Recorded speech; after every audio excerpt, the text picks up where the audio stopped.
When certain politicians and the media use the term muscular liberalism, that's just another word for racism and Islamophobia. This stance on Islam has led them into primary schools to ascertain why young girls wear the hijab, as it could be interpreted as a sexualization of these young girls. I say shame on Ofsted for victimizing young girls, for choosing to wear religious articles of clothing. There is no such measure made for other religions or other articles of religious wear. This stance has other ramifications. It signals to the British public and emboldens groups such as EDL, BNP and other fascist and racist groups that women are oppressed by Islam, are made insubordinate to the men that supposedly force them to wear it, and that it is the job of the British state to liberate us. We reject this imperialistic saviour thinking.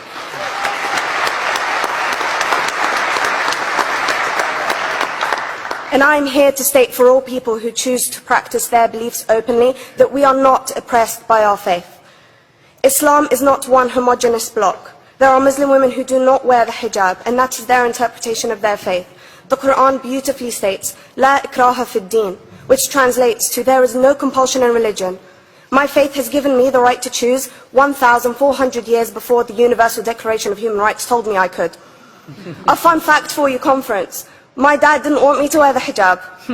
I chose to. Those of faith, thank you. Those of faith should have the right to choose to wear their articles of faith. Sikhs wearing the turban, Jews wearing the kippah, or Christians wearing the crucifix. Practicing my right to freedom of expression through the hijab empowers me and other women like me to know that we are able to make decisions for ourselves. Through the hijab, women like me feel empowered to overcome the social expectations of sexualization that is relevant and has currently resulted in many cases of anxiety and worse. I can speak for myself and others like me. At school, I was able to focus more on the thoughts that were running through my mind than how good I looked to the world. The NUT has supported a woman's right to choose when it comes to pregnancy. I want conference to support my right to wear the hijab.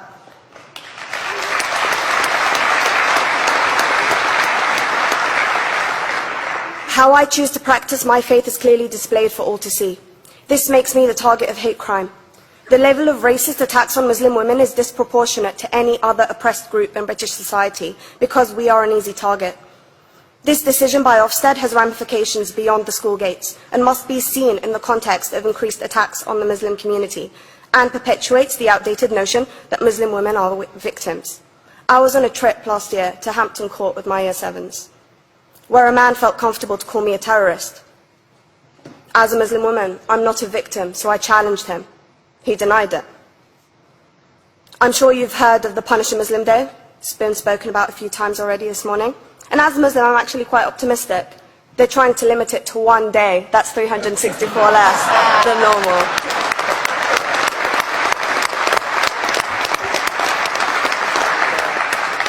But let's be clear, conference. Islamophobia and other forms of racism affects non-Muslims too. If we don't challenge this stance as a collective, we may turn into a society like France, where women are forced by the law to choose between their faith and their education, their faith and their right to work in the public sector, their faith and their right to enjoy a day out by the seaside with their families. I want to end by stating that I came to this country as an 8-year-old refugee.